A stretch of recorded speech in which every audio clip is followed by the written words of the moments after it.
You're listening to Barbell Logic, brought to you by Barbell Logic Online Coaching, where each week we take a systematic walk through strength training and the refining power of voluntary hardship.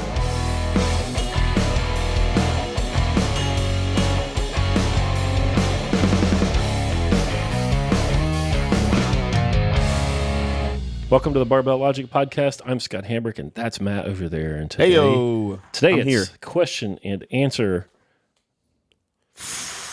Thursday. And it is actually Thursday. Yeah. We're actually recording on Thursday. I wanted to do a product review, Matt Reynolds. You do? I do. I want to show Is it you for the my- Sibian? Huh? It's not for the Sibian? No. Okay. It's not the What Sibian. is it for? It's better. This Really? is my new phone. Oh, listen. How come you didn't text me back, you fucking asshole? I knew you got that. So I texted you yesterday. I texted you, and it wasn't blue. It was green. Yeah. And I was that motherfucker got the jitterbug. That's right. And you didn't text me back. Text me back right now. I want to see it come through. Can you text me? I can text you. I bought a Lightphone, Light. I bought the Lightphone 2. Okay. Got that thing in. I've had it about 3 weeks. Did you now. pay for it for a crowdfunding thing first, so you were early? I did the Indiegogo. Okay, yeah, Indiegogo. And What'd you pay for it? $350. Okay. And they were pretty. They missed. So hold it up to me for a second. Hold it up to the camera. It looks like a Paperwhite. It looks like a little mini. It's about the Kindle Paperwhites. That's what the background is like. So I assume you can see everything really well in the sunshine or whatever. The screen is an e-ink display like a Paperwhite. It also has the backlight, so at night it has that glow. It's about the size of a card, like a deck of cards. It's not as thick as a deck of cards. It's only maybe a third as thick of a deck of cards. It's about as big as a deck of cards, right? Yeah, it's 3.5 inches long, and it's just a little over 2 inches wide, and it's not even a quarter inch thick. 3.5. It's really light. It has a e-ink display, and it only will make phone calls, do text, and it has a timer on it, or an alarm clock. It will do group texts. Because it has an e-ink type display, I can hit the little text button and turn it sideways. I get a keyboard, so I don't have to go 111 44 55. So it's pretty good at texting. It's slow. What do you mean? It's slow. Like if I hit a button, the response time. Yeah. If I hit a button, it takes it just a beat for it to display the character to make the change. Interesting. So it's a little bit slow, but the darn thing works great. My Kindle Paperwhite's kind of that way. It's a little delayed. Sounds great. So how come you didn't text me back? Oh, I don't even carry the thing with me, and I got the email from you. You about the same thing before I got the text. The second I sent that text and it was green, I was like, I'm emailing him because I bet he gets the email before he gets the text. Yeah. So the phone's very small. It's very light. It doesn't do a lot of stuff, so the battery life is really great. I just love it. I had an iPhone I bought the first iPhone, whenever the heck that was. Yeah, sure. And 09? Yeah. Somewhere there. And so I've been using that screen time thing where it tells you how much on Sunday, it tells you what your usage is. Yeah. Like, I was using it way too much. Well, do you remember what your average is? I was just like 5.5 hours a day or something like that. Oh my goodness. Scott Hambrick? Yeah. And I'm like 2 hours and 14 minutes. And it's not all social media. The podcast stuff goes on there. Sure. So I'll listen to a lot of Slack. podcasts. You're on Slack. You're talking Slack, and I'm doing email doing business stuff with OGB stuff on there. Sure. But all that Slack stuff, all that email stuff is best done sitting at a full-size keyboard and a real computer. I mean, it's much more efficient. So sure. I figure the thing's saving me because I now work at a dedicated workstation instead of working on my phone like an idiot. I think it's netting me out an hour or so a day. Okay. I love it. And it's inexpensive. I can't give those people $1,000+ for a phone every 2 or 3 years. I can't, that's ridiculous. Sure. I just can't do it anymore. So I love it. It's a Lightphone. I was thinking about this the other day. What is it called? LITE? LIGHT, the Lightphone 2. Okay. McKay and his wife have them now. I've got one. Oh, they do? They're great. That's what they're using too. Yeah. I was thinking about the cost of things the other day.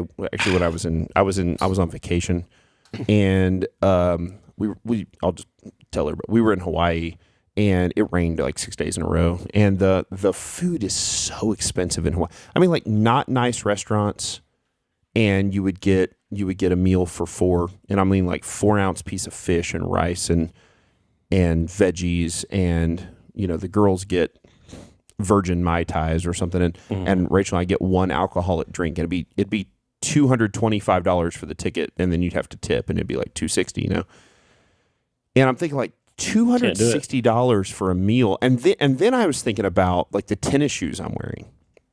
Reebok ran. I like Nanos. It doesn't matter what you like, but like I like Nanos. I like the way they feel. They're like wide toe box, and Reebok ran a 50% off sale Christmas week. And so $130 Nanos for $65. And I'm thinking to myself, I bought a pair of Nanos for $65. I wear them every day for 5 months for $65. Or I bought 4 ounces of fish and some rice and vegetables, and it cost me $260. It's so weird to me, some of the price of like. Well, how about a shoe that only lasts 5 months? Well, I know, but for $65, if you wear it every day. Like, don't get me wrong. I've got some really nice boots that I've paid good money for, right? That I've paid $400 for that will last me the rest of my life. Yeah. But the thing about those boots is, how often do I put those boots on? I wear those boots twice a month. Maybe you should wear them every day. I wear no, dude. I work from home and I sit at my desk and I break down client videos. So I wear my Nanos literally every single day for 5 straight months. And when I say I wear them for 5 months, they don't break down. They're just dirty at that point. Like I've washed them enough in the washing machine that they're like whatever dirt's on them is stained. They're not coming off. So like those Nanos probably last a couple years wearing them every single day. But I'm still, to me, if you wear a pair of shoes every day for a year and it costs you a quarter a day versus one meal with your family that costs you $250, like it's crazy. Well, we went to a diner the other day, me and my 4 of us. It's $48. It's just a diner. Yeah, for Salisbury steak and mashed potatoes. It's terrible. Yeah. Yeah, it's crazy. And it's gone. You eat it, and 8 minutes later, there isn't any left. This is old man talk. We got some questions here. Oh, but hey, listen, guys. Go buy the Lightphone. Lightphone Lightphone 2. It doesn't have a camera on it. They might be spying on you, but they can't see you naked. How are you going to... Wait a minute. Hold on. I just thought of something really important. How are you going to make it... How do you drive around cities if it doesn't have a GPS thing on it? I just don't know. You're gonna I guess I'll never get there. I'll never find it. They still make TomToms? I have no idea. Dude, I don't know how to get around my own city without a Yep. See, that's Siri not good. or Google Maps. I'm joking. I can actually get around my own city. See, that's not good. But I can't find my hotel in Oklahoma City without a map. You have to plan a little bit. Yeah. You have to plan a little bit. The rest of your family still has real phones. For now. So you can be like, Charity, pull up the maps. Yeah, I had to go to rural northern Rogers County. And I had to go do a little research. I had to go look at a map, write some stuff down on a piece of paper. Write some stuff down on a piece of paper and go. Remember when you printed off MapQuest? You would print a MapQuest and you would like highlight it and you'd be like, this is where I'm going. Yeah. Or like my dad, for when I turned 16, he got, when I got that Grand Am, actually it was before that.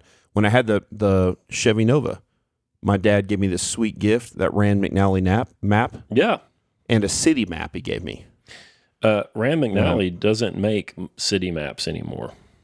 They just as far make, as I can tell. Just make the entire U.S. map or whatever. A downloadable thing or whatever. But you need like a laminated map of your city in your glove box, and you need a book, and so I called this guy, and he was in rural, whatever, and he's like, he gave me his address because everybody now has a 911 address. You used to have rural route box, whatever, and that was it, but that didn't tell you where somebody was. But now everybody somebody's has house like is burned down or somebody's getting killed. Yeah, so everybody now has like a 911 address, so so the government can find you, frankly. Yeah, they tell you so they can put your house out, but it's not why. And he gave me that, and he said, by the way, if you put that in Google Maps, you aren't going to get within 10 miles of here. you're not going to get within 10 miles. Yeah, he says they're so wrong. You can't. There's no way. And That's incredible. He said, so you go down here and you hang a left, and it's 2.5 miles. You hang a right, and it's 1.3 mials over the pipe fence on the left. I said, all right, great. Wrote that down. Got it. Drove right up. No problem. Drove right in the front driveway. Yeah, right. With my Lightphone. There you go. Yeah, we got to unplug from this shit, guys. Going full Amish, I'm telling you. Listen, I'm not disagreeing. Going full Amish. All right, let's answer some questions. Yeah.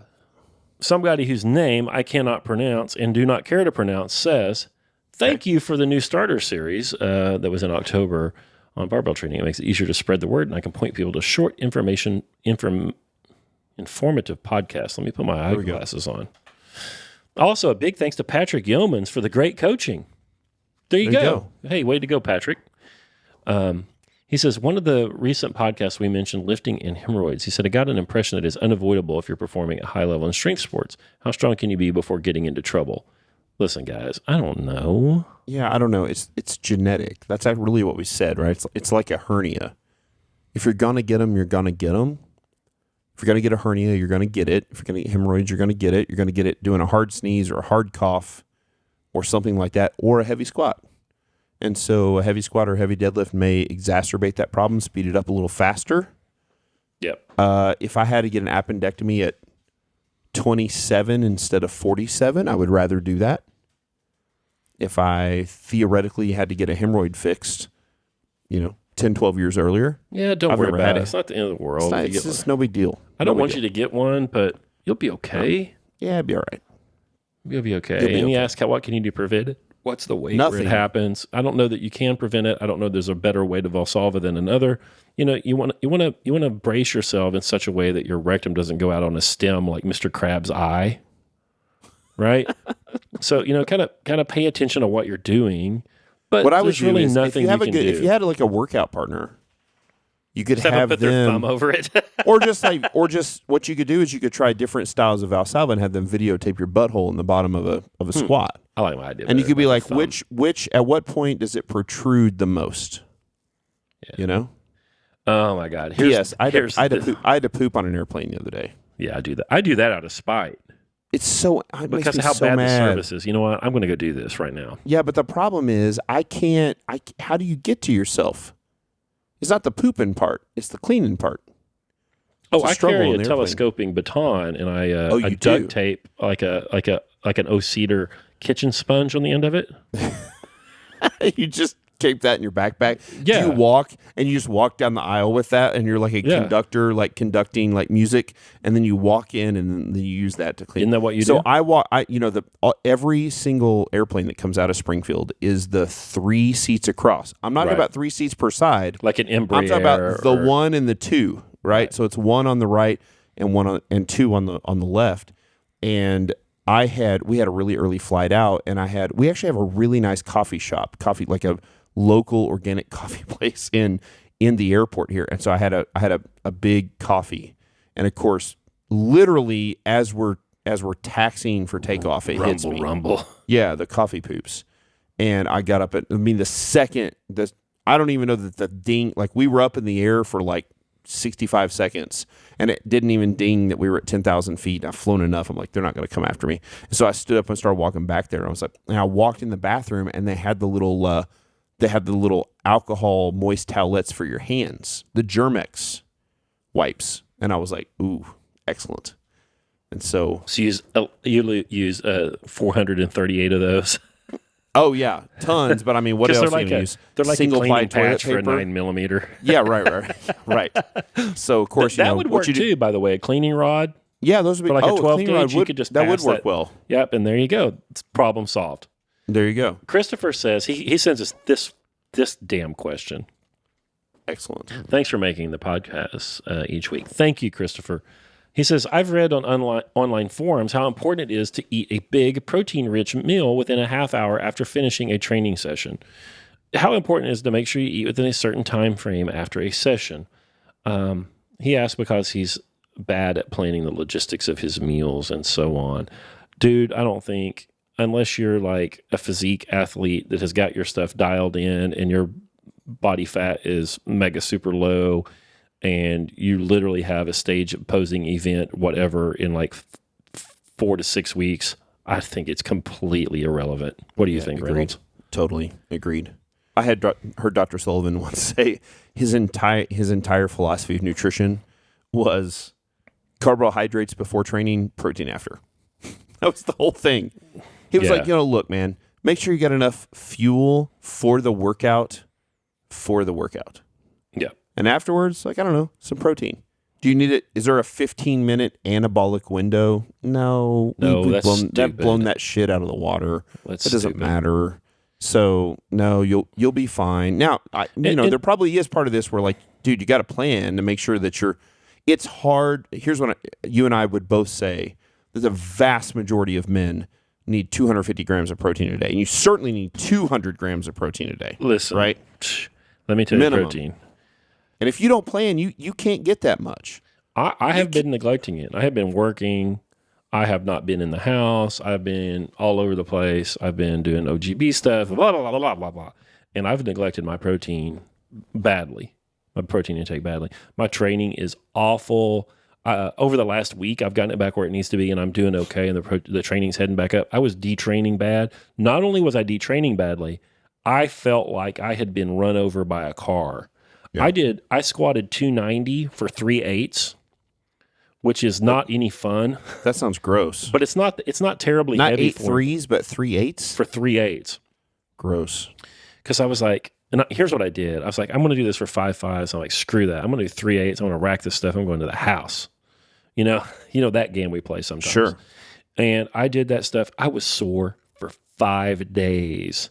And it's really not that heavy. It was it was a protein deficit problem is what it was. And I got my protein back up and it's been moving. So the problem is just eat plenty during the course of a 24-hour period. You're going to be fine. Your bowels and your stomach are not like a Swiss watch. You don't have to time stuff down to the nanosecond. Just get the stuff in there and you'll be okay.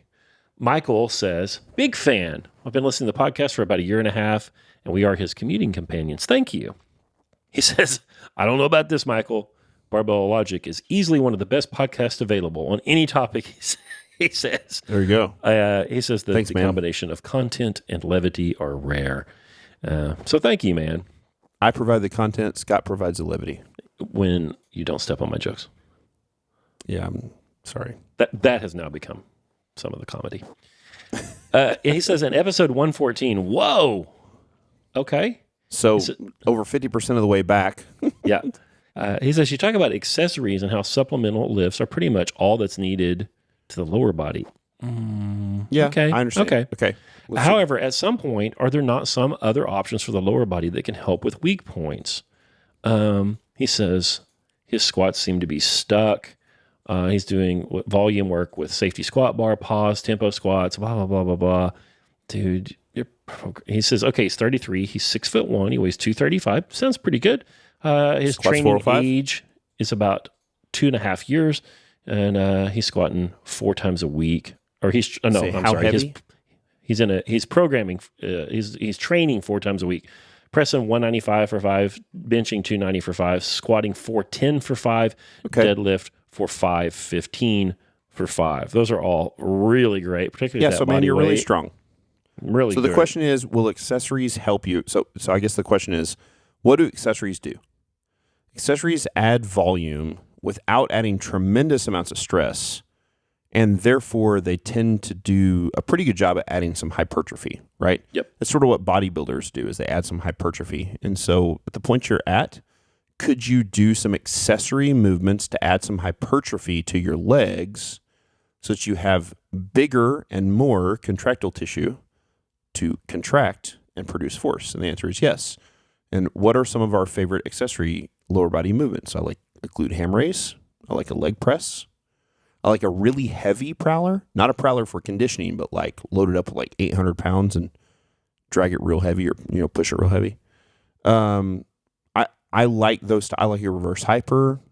If you do it right, I like a back extension. I don't like the word hyper extension, but a back extension could be fine. I think a good morning could be good. I think all of those things could add some significant mass.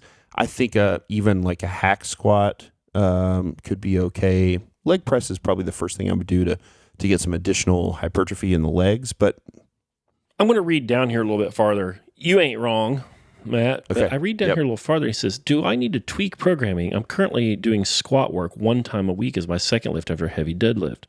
Now, he doesn't say this explicitly, but as best I can tell, his training cycle is he's in a 1 week cycle length or metacycle length.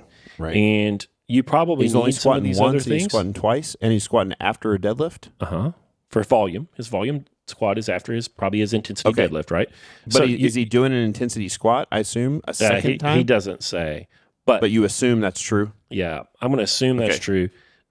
You have a programming problem, I'm going to guess, and you do not have an accessory or exercise selection problem, I'm going to guess. You have the wrong training cycle length. It needs to be longer than 1 week. With stuff this heavy, it needs to be 4, 6, 8, 12 weeks, and you probably need a little programming help. We need to do a podcast on how to use the minimum effective dose method to learn how to tweak the cycle length to meet the lifter's needs.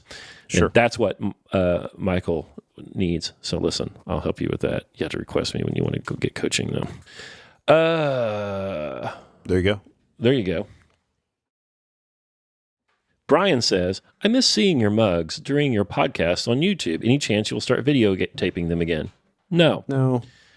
Guys, I have no problem with it. It just doubles the expense. Yeah. Producer Trent, engineer Trent, really is what we should have called him from the beginning. Sure. Fixes up this audio, makes it sound good. And when we have a sneezing fit, he cuts that out, and sends a good show to you guys. And that's one thing. And then if we do video, that's another one. And frankly, somebody else has to edit that exactly to what Trent's audio edit is. Yeah. And by the way, YouTube ain't worth a shit for us. Well, and we're in separate locations. So there was in the first year and a half we recorded this podcast, you and I always recorded in the same location. Yeah. We would sometimes, you would come to my house, I would go to your house. Sometimes we'd meet at Downstream Casino in Joplin, Missouri, halfway between us. Never spend $1 in the casino, but we'd record in a hotel room, in the casino crush hotel that room. prime rib on the buffet. Oh yeah, we'd kill the buffet, and now you and I both have complete separate podcast setups. You in your office, me in my office. I record my channel, you record your channel, and then Trent puts them together so that you're not recording me on Zoom or vice versa or something. So that's why you don't see us at the same time. Could we do a split screen? We could do a split screen, and it wouldn't be that hard to do. It wouldn't be that interesting. It doesn't matter. It doesn't matter to us. Listen, I'm glad everybody listens, and thank you to every single person that does. The audio is on YouTube, but here's the truth about YouTube. Are you ready? 80% of the people that take up YouTube content are in Eastern Europe or in India, and they don't buy anything from us. Yeah, that's kind of true. Sorry. Hey, nothing against those folks, but the money that is spent to reach them is strictly charity work. It's like we're the freaking Red Cross of barbell training or they're Americans who are under 18. Right. And, there are daughters who are not. It's not a great outlet. No. Sorry. So Online Great Books, we do precisely nothing on YouTube, and it's just fine. It's just fine. Yeah. But he says he turned 50 and he was 6 feet tall and 185 at skinny fat. And he said his story was a lot like mine. He got winded tying his shoes, and then he found this barbell training. He bought the barbell prescription by Dr. Sullivan, a rack barbell, and he immediately had some back pain with his deadlift. But now he's deadlifting 250, he's squatting 220 for sets, and feeling good. And anyway, just a testimony that the thing has been working. No more pain. All his shoulder pain's gone, and he's making consistent gains and feels good about himself. He's over 50, so I mean, it works. Another field report there. Yeah, he's the same guy that asked for YouTube. Yeah, a guy who's over 50. There's an over 50. Is he American? Yeah, he's American, right? Based on his name. Yeah, interesting. Ryan B says, learning a lot from the podcast as I began to lift. I'm going to scream at you in a minute, sucker. He says, I've began to lift for the first time consistently at age 43. He said, Scott said on the most recent podcast, he doesn't encourage doing anything other than lifting, while Matt said he was fine with other activities after getting strong. I enjoy playing a Thursday pickup basketball league. Don't you risk turning people off if you fail to recognize that people enjoy other activities? I don't care. I don't give a shit. If you ask me to program you to get you as strong as possible and you're going to go jack around and then twist your ankle playing pickup basketball, I can't do my job for you. You can do anything you want, and I encourage you to enjoy all the things you encourage. That you enjoy. Enjoy. But if you want me to get you as strong as possible, you're screwing me up. If that turns you off, that's okay, because if you're screwing around, twisting your ankle as a 43-year-old dude playing pickup basketball, I can't do a good job. Yeah. I'm sorry. I mean, no, it's fair. I mean, it's just, we're constantly sort of like playing this balance game between what the clients want to do and what they really need to do. Yep. And one of the reasons that I want to say this carefully, don't read this as too much of a negative comment, but one of the reasons that I have a general lack of respect for strength coaches at the Division I and professional levels, especially the Division I, is their clients have to do what they say no matter what. Right. So there's zero customer service. There doesn't have to be. Right. Because they're not paying you any money. Matter of fact, they're getting a scholarship to come to you. And the only reason they're doing what you say is because their sport coach tells them that they have to do what you say. But when a 50-year-old guy comes to me and he's like, hey, I want to do this, or a 43-year-old guy wants to be like, hey, can I play basketball on Thursday? My general answer is, yeah, you can. But this strength training and fitness is sort of a budget.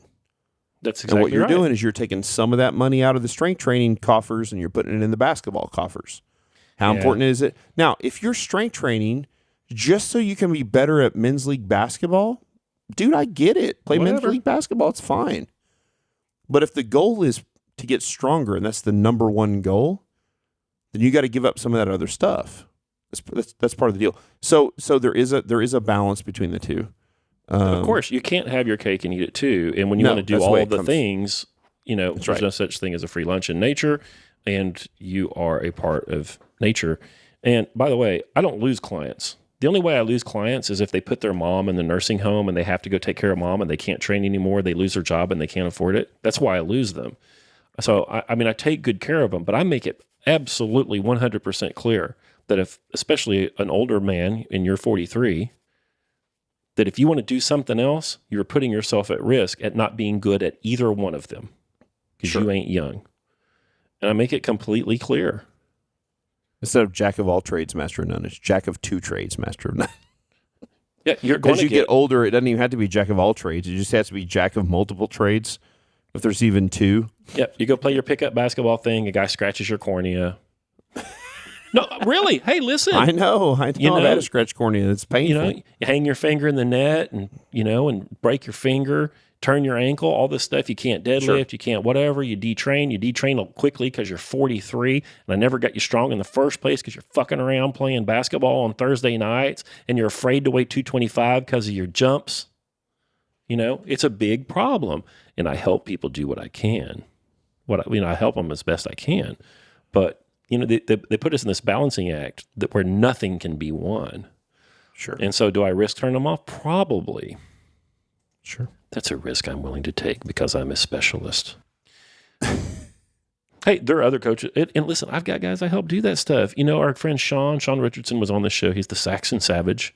Yep. In the summer, Sean hikes like heavy duty. Sure. And we put him on one lift a day and he detrains during the summer. Sure. It's okay, man. It's okay. But I have to make it clear that, because here's what ends up happening. I'm like, all right, man, I'm going to help you get going for this basketball league. They detrain, they get injured. And then 6 months later, it's like, I'm just not real happy here. I'm just not making the gains I thought I was going to make, bro. Sure. That's what happens every time. Sure. Because you guys are all egomaniacs. They don't blame the hiking. Ball. They blame the programming, the strength programming. Right. Oh, Hambrick. I was with him for 9 months. Never really made the gains. Yeah. I ruck 3 times a week. Right. Fuck. Peter, it says, can you apply the stress recovery adaptation model to increasing levels of either extrinsic or intrinsic evil? No, we do not want to adapt to evil. Jesus Christ, what kind of question is that? He said, I'll read it again. I'm not sure either. He says, can you apply the stress recovery adaptation model to increasing levels of either extrinsic or intrinsic evil? So he defines extrinsic evil as malevolence without the individual and intrinsic evil as personal lapses. So is he wanting to be able to adapt better to that? Or like, I have no idea. The way a serial killer, like the first time all they do is sort of like, you know, they like stalk somebody, and the next time they like kidnap someone but let them go. Right. And then the third time they kidnap somebody and rape them, and the fourth time they kidnap somebody, rape them, and kill them. Right. So that's how you want an LP, bro. Go call Dr. Pewter and get some help. It does seem. What he may be talking about, maybe he's the good guy and he wants to know how to like better handle when all this bad shit happens to him. Yeah, when he gets raped and murdered, he wants to be able to handle it better. I think you got to get back down to bedrock, Bubba. I don't think there are two categories of evil, extrinsic and intrinsic. There is evil. Yep. Period. And evil acts. And just because it acts in you doesn't mean it was different than the malevolent one, the one that you call extrinsic. If Reynolds stabs me with a knife, that was an extrinsic evil, according to you, but it was intrinsic to him. Right. But the category, the evil is the same category. You're creating two categories for evil is going to lead you to bad philosophical places. Let's clean that up and talk to you again about it later. One more? Yeah. Here's one that says, I like this. I like this a lot. Subject. End on a high note. Straight up butt kiss. Listen, guys. Excellent. There is not enough ass kissing going on in these question and answers. Right. Or ass eating. What? Listen, that's for millennials. I'm a grown man. I was born in the 70s. I was born in the 70s. That's it. That's all I'm going to say about that. He says, I'm getting caught up on past podcast episodes, and the Barbell Logic podcast is pretty much the only thing I've been listening to during my AM/PM commute for the last month. Thank you. He says, I'm truly glad that you and Matt, this one's addressed to me, obviously, have continued with the podcast and have put out so much quality information for free. He says, Emerson's success poem comes to mind when I think about the good that you two are doing for the world. To know even one life has breathed easier because you have lived. This is to have succeeded. Well, thank you. He says, I'm currently in my 5th run through LP, trying to manage my thought process to embrace consistency and long-term gains rather than just focusing on numbers. He's 56. Maybe he's had cancer 4 times. Hey, listen, I've done LP more than that. Sure. He says, vital stats, 6'1", 208, 56 years old, squatting 245 for 5, 290 deadlift for 5, etc. He says, in one of the episodes you spoke about your fondness for Dwight Yoakam. He says, his acoustic.net album is an amazing piece of work. I have that. Thank you for recommending that. Yeah, thanks, man. It's just a nice fan. Yeah. And he says, I always look forward to the Christmas episode. There you go. This was in October. I always play the Christmas episode at Christmas. Yeah? Yeah, and then everybody's like, what is this? And I was like, this is my podcast. But it's just you. It's okay if I play it to the family because I'm not on it this week. Oh, gosh. No, that jazz episode's good. I learned a lot. Like, everything I know about jazz, I learned from Scott Hambrick. Excellent. I know nothing of jazz outside of you. That's the way it should be about everything. Yeah, it's like I was just a blank slate. Yeah, that's good. I like that. Jazz tabula rasa. You just come to me and I'll just fill you up. Thank you. Troy says, he sent this one to me. He says, love your podcast. Can you remind me the name of the book you referenced regarding a World War II vet who was forced to march several hundred miles during the end of the war? He says, yeah, I can. That was by my friend John Hansen. You can get the thing on Amazon. He wrote that about his grandfather in, I believe it's Walking Home from Germany. Let me double check that. Yeah, my friend John Hansen wrote that about his granddad. Yeah, that's the one. The story of Robert E. Staten. That was his granddad. And he researched that extensively. And it's a short read. It's like 90 pages, 100 pages, something like that. But a story that needs to be told. One more. Here's Jace. He says, I'm starting LP Monday. 3 months ago. Guy's now out of LP. Yeah. He's dead now. He's like, yeah, right. He says, I'm still extremely sore. I know I should still try to train, but I can't even crouch down to tie my shoes. And he says, this is my first time doing barbell training. I want to stick with the schedule as much as possible. And I know that the soreness will get easier as I continue to train. What should I do in the meantime? Now, this guy actually emailed him immediately because I wanted him to go back and get Thank to work. God. What'd you say? The only thing that makes squatting feel better is more squatting. Yep. You got to go do it. So he said the question was he was starting it on Monday, but he's already sore? No, I'm sorry. I just started on Monday. Oh, okay. And I have to go back again. Okay, got it. Yeah, you probably did too much. It's too late for us to tell you that, and too little too late there. You probably did too much. You probably did too heavy. You probably did too much volume. And your diet might not be very good either. So yeah, I would always err on the side of being too conservative when you start LP. Do 1 set of 5 rather than 3 sets of 5 the first workout or so, and do less weight than you think you should. Yeah. Because if you had 5 pounds per workout, which you can probably add 10 to 15 pounds on the squats and the deadlifts if you're a guy per workout for the first week or two. But even if you add 5, that's 15 pounds a week every week. It's 60 pounds in a month. So if you start a little conservative, you'll still be just fine. And if you start out too aggressive, you can't move 2 days later. Yep. Sit on the toilet. It makes it a little more difficult.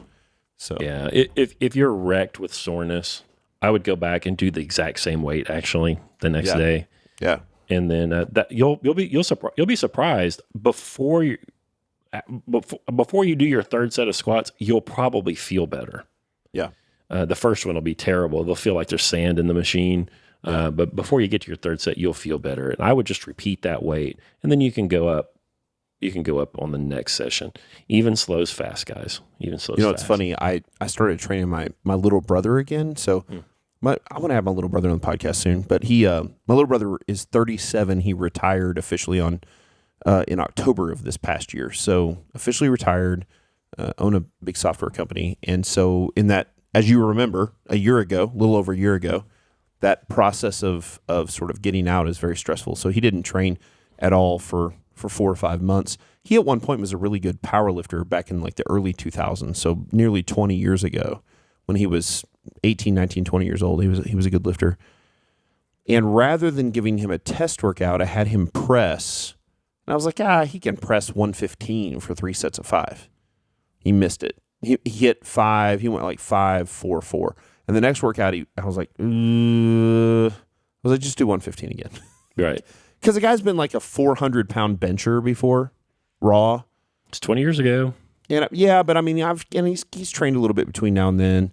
And so second workout, he got 5.54. Okay.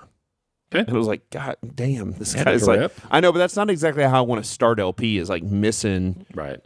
And then he did 115 yesterday, and he went 5.55, and the third set was so easy that he could have thrown the weight through the ceiling on the 15th rep. Yeah. I was like, okay, we're good.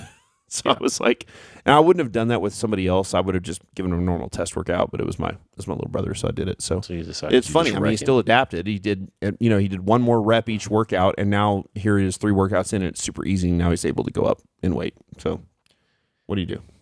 Yeah, even slows fast, guys. Don't worry about it. Yeah. Don't worry about it. Just we're not in a race. This isn't a sprint. Your goal is to just train consistently. Yeah, that's it. That's it. And then everything else will kind of fall in place. That's right. Well, there's another question and answer episode. We answered quite a few, or at least we went through quite a few. You know what? I'm gonna get mad about one of my clients. Uh-oh. Here we go. I have a 17, 18-year-old client who's 5'10". He weighs about 195. He's an online client or in person? He's an online client. I got him very strong at one point. He's done a couple of meets. I say very strong.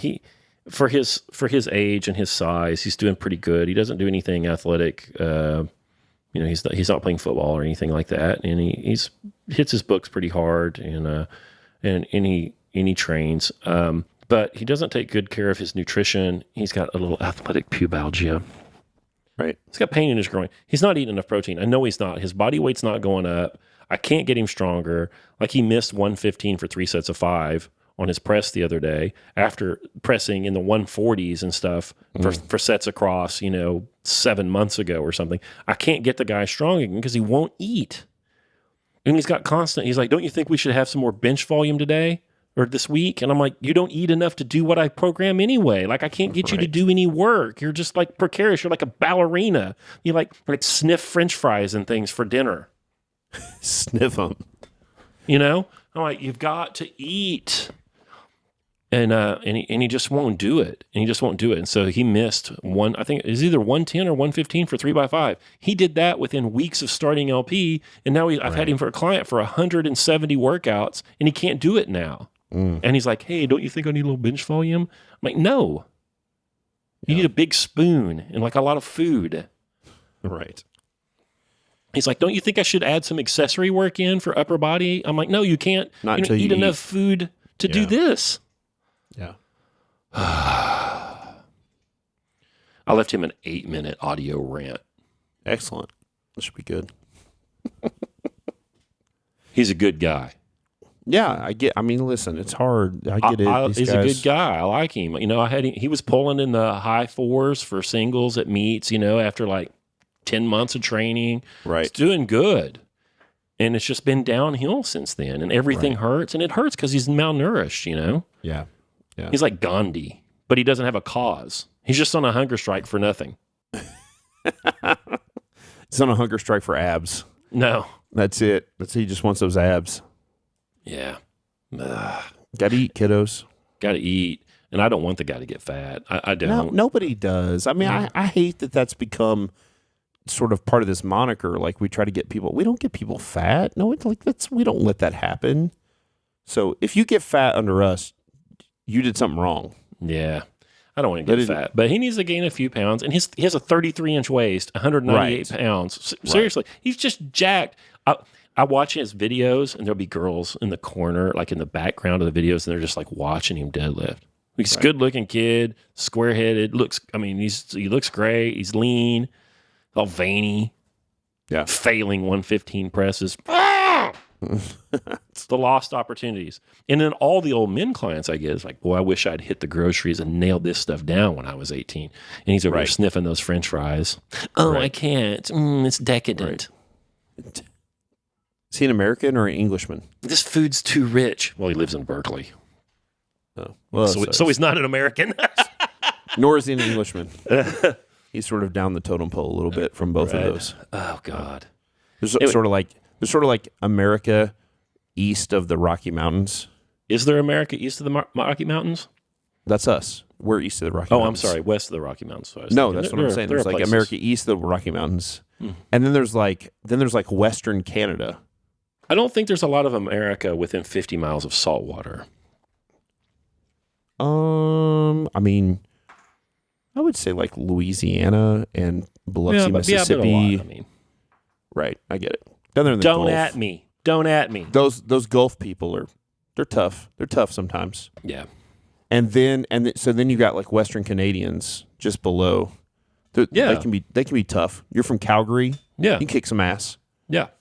Then you got French Canadians. They're cold Texans, essentially. Like clearly like way below the Western Canadians or like the French Canadians. Right. And then you got the West Coasters from the US, which are like, I watched an entire like massive series on YouTube last night on the problem of homelessness in San Francisco. Do you know they've decriminalized crime in San Francisco? Yeah, so like they've property got this, crimes under like $1,000 or something. $950. If you break somebody's car window and steal shit out of their car and it's under $950 worth, it's a non-arrestable offense. People shoot up heroin in the open. Well, I mean, we saw this. We were there a couple years ago, you know. You can defecate on the side of the road, right? You can you can expose your dick in front of everybody, and those are quality of life misdemeanors. Is what they are. Awesome. Isn't that crazy? It's awesome. So hey, California, like a great place to live. You're a solid step below French Canadians. French Canadians are looking better in my book every day. The longer California stays. So what do you do, man? So all right, that's it. Yeah. Again, there's another question and answer session. Send your questions to questions@barbell-logic.com, and we will yell at you about your stuff on a future question and answer show. And you can go leave a review if you like, or, We're not. But eat your protein. Could you do that for Yeah, us? and go shit on some homeless person's tent in San Francisco. If you're in San Francisco, go take a shit on a homeless person's tent. Nobody can do anything about it because that tent's not worth more than $9.50. No, you can't get in trouble for that. You should carry a barcode scanner and an adding machine with you. And, when you steal stuff, just scan it with the barcode and get the price, add it up on the adding machine. When you hit $9.49, put it all in your satchel and walk out. It'll be cool. Yeah, that's actually like on this show. There's this guy who ons a grocery store. He's been there for 40 years. People are just robbing him nonstop. And he's like, stop. And he's yelling at him like, go fuck yourself. I can do whatever I want. And it's like under $1,000, so they can't arrest me. This is the United States. It's crazy. Try that in Oklahoma, kids. Try that in actually Texas. don't. Oklahoma's full. Well, I'm just saying, like, just for fun, just see what happens if you steal. Go ahead and just steal a bag of apples in Oklahoma. See what happens. You'll have a giant 6-inch hole in the back of your head. Yeah, go to Atwood's and try to walk out with something. Yeah, it's crazy. All right, thanks for listening. See you next week. Out.